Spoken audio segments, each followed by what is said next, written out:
Olá pessoal, tudo bem? Bom dia a todos e a todas, turminha de terceira série do ensino médio, prontos para mais uma aula?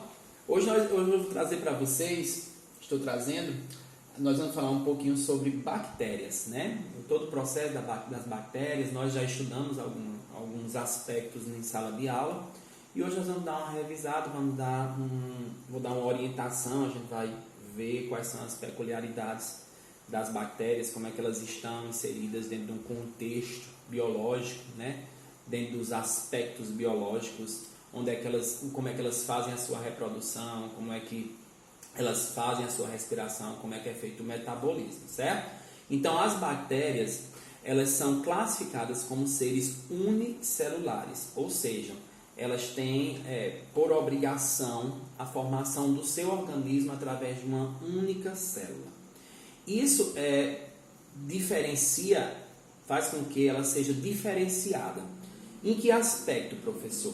Na diferenciação da multiplicação desse indivíduo, na sua reprodução. Os seres unicelulares, eles conseguem se replicar, eles conseguem se reproduzir com muito mais facilidade, né? Então, nesse caso, eles são classificados como seres unicelulares, né?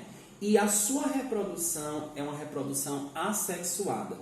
Lembra que eu falei para vocês sobre o processo que envolve a reprodução sexuada e a reprodução assexuada?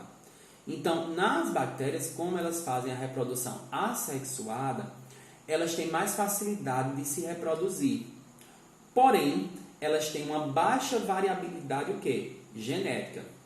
Seres que fazem reprodução assexuada têm a capacidade de se reproduzir intensamente, ou seja, uma facilidade imensa na questão da reprodução, porém não tem variabilidade genética. Por quê? Porque eles são xerox iguais. Um vai dando origem a 2, que depois vão se transformar em 4 e em 8 e assim por diante.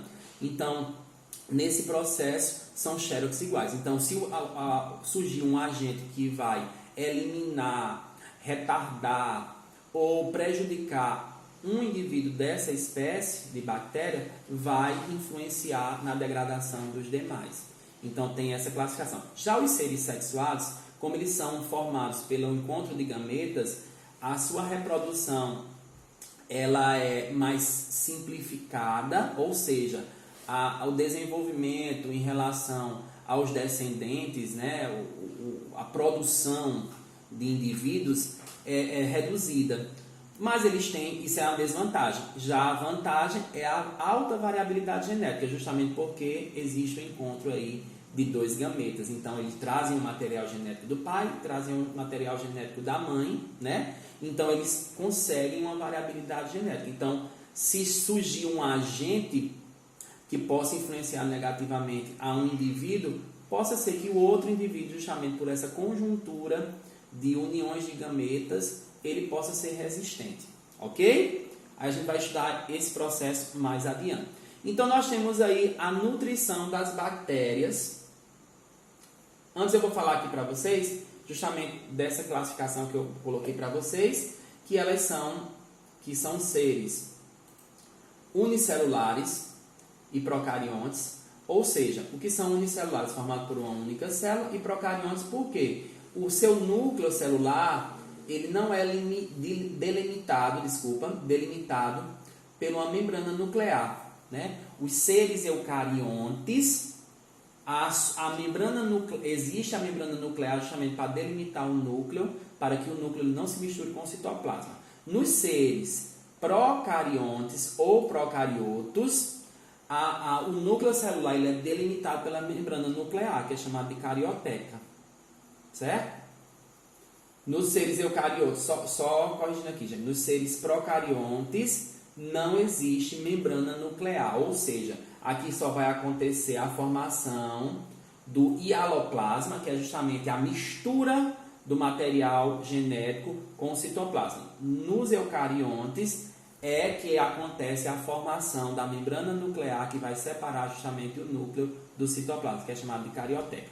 Certo? Procariontes não tem membrana nuclear, ou seja, o material genético ele vai estar lá envolvido no citoplasma. Aí nós temos aí o processo nutricional das bactérias, que seria o quê? Elas, para quem não sabe ou não lembra, que às vezes há uma confusão aqui nesse processo nutricional, é que as bactérias, elas participam dos dois ciclos nutricionais. Tanto elas podem ser autótrofas, quando produzem o seu próprio alimento, como elas podem ser heterótrofas, quando elas não produzem o seu próprio alimento. As bactérias autótrofas são as cianobactérias e elas fazem de duas formas, através da fotossíntese e através da quimiossíntese, né? No processo quimiosintetizante de determinadas substâncias. Na fotossíntese vai envolver a luz, o gás carbônico, aí, glicose, substâncias que também estão presentes na planta, igual das plantas. E na quimiossíntese vai usar determinadas enzimas que vão sintetizar substâncias presentes no ambiente, transformando essa substância em glicose e outras substâncias a mais, que é justamente a produção e armazenamento de energia.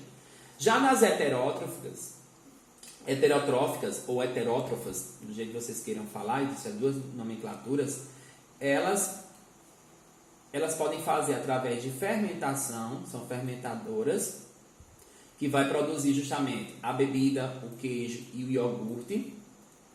E também as decompositoras, que são os decompositores que nós entendemos lá no processo de cadeia alimentar. Produtoras, consumidores. Nós temos produtores, que são plantas, consumidores primários, que geralmente são herbívoros, consumidores secundários, herbívoros ou onívoros, consumidores secundários, consumidores terciários, e depois nós temos um decompositor. Esse decompositor ele vai ser heterótrofo, especificamente por obrigatoriedade, e ele tem a função de decompor e participar de processos patogênicos. Nesses processos patogênicos, além de decompor o alimento nos decompositores, ele passa pelo esse processo de patogênico, que é justamente agregando patologias ao indivíduo, ou seja, doenças. Certo? Aí nós temos a respiração das bactérias. Aí nós temos quando a utilização do gás oxigênio, as bactérias podem ser, em relação ao gás oxigênio, elas podem ser classificadas em aeróbicas e anaeróbicas facultativas. Isso dá para vocês verem. Aeróbicas é justamente aquelas bactérias que realizam a respiração através do oxigênio, utilizando o oxigênio. Só que existem algumas bactérias que elas não utilizam, quando tem a ausência do oxigênio, mesmo assim elas conseguem realizar o seu metabolismo, elas conseguem se desenvolver. São chamadas das bactérias anaeróbicas, certo? Elas são consideradas como bactérias facultativas. Tendo oxigênio, ela faz um processo mais fácil, até porque tem uma grande quantidade de oxigênio aqui na litosfera, né? Então elas fazem um processo aeróbico, que seria a obtenção, o metabolismo com a presença de oxigênio. Quando não tem, elas vão fazer esse processo através da falta de oxigênio, através de fermentação, que justamente são as bactérias facultativas. No livro de vocês, na página 14, tem justamente falando sobre isso. Processo aeróbico, o processo anaeróbico nas bactérias, obrigatório, que algumas fazem, e também as anaeróbicas facultativas, que vão fazer um processo de fermentação, ok? Aí nós temos aqui embaixo, que é justamente que eu quero marcar aqui para vocês. Só um minuto. Aqui, ó.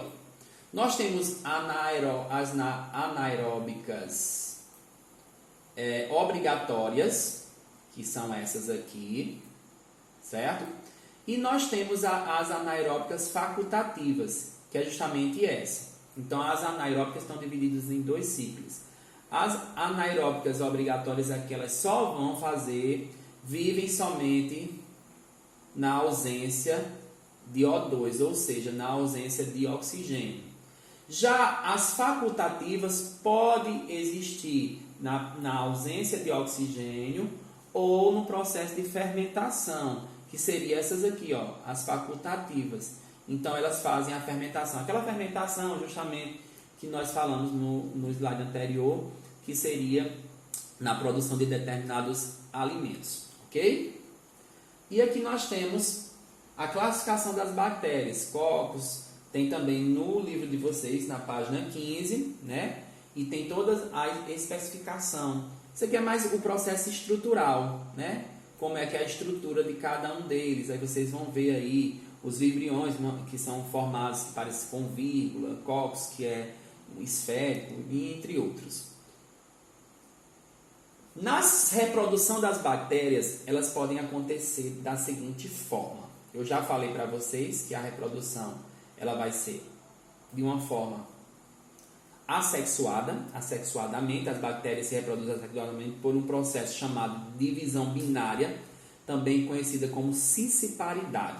Sempre utilizei essa palavra, cisciparidade. Então, divisão binária é quando ela divide o corpo, formando duas novas bactérias. Elas fazem todo um processo metabólico.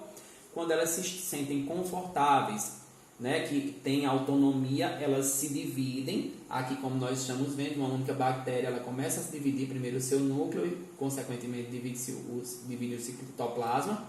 E, posteriormente, nós temos aqui a formação de duas bactérias.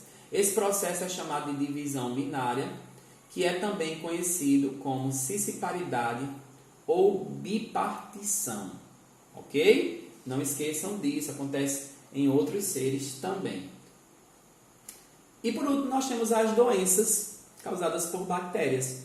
As principais doenças, nós temos aqui a tuberculose, o tétano, que é muito conhecido, e tem depois na próxima aula, acredito que não dará tempo de a gente falar sobre todas hoje, a cólera, difteria, leptospirose, hanseníase, coqueluche, peste negra, sífilis, gonorreia, botulismo e, por último, nós temos a meningite. Lembrando que a meningite pode ser viral ou meningocócica. No caso aqui, eu estou falando sobre a meningite causada por bactérias, ok? Já estarei no chat para a gente tirar qualquer dúvida que vocês quiserem, ok? Então, tchau, tchau. Na próxima aula a gente continua falando aí sobre bactérias. Tchau, tchau.